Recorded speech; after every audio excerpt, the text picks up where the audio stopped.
ইনশাআল্লাহ। জয়যাত্রা যেভাবে শুরু হয়েছে, আগামী বাংলাদেশ তরুণরাই পরিবর্তন করে দেবে ইনশাআল্লাহ। এদেশে আগামী যে ভোটার, তাদের মধ্যে 47% হচ্ছে তরুণ ভোটার। এই ভোটাররাই হচ্ছে আগামীর বাংলাদেশের চামচার।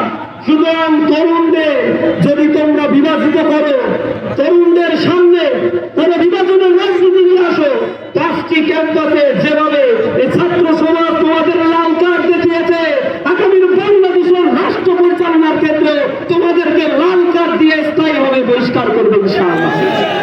আমরা বাংলাদেশকে সাম্য আর মানবিক মর্যাদা, উন্নত আদর্শ, দুর্নীতিমুক্ত, ইনসাফের একটি বাংলাদেশ গড়ে তুলতে চাই। সেই বাংলাদেশ গড়ার জন্য ইসলামী ছাত্র শিবিরের প্রতিটি কর্মী প্রস্তুত আছে। জীবন দিয়ে হলো 17 বছর যে ভোটাধিকার আমরা প্রয়োগ করতে পারি নাই, সেই ভোটাধিকার আমরা প্রয়োগ করবো ইনশাআল্লাহ।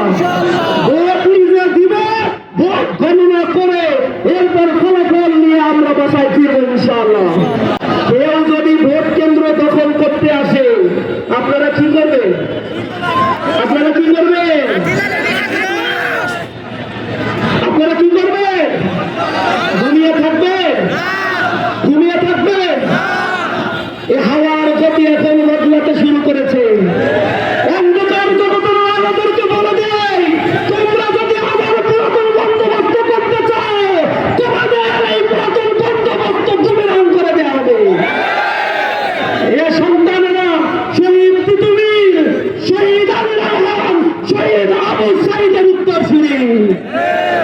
আজাদির সন্তানেরা ফকির মজনু শাহের উত্তরসূরি, মীর নেসার আলী তিতুমিরের উত্তরসূরি, হাজী শরীয়তুল্লাহর উত্তরসূরি।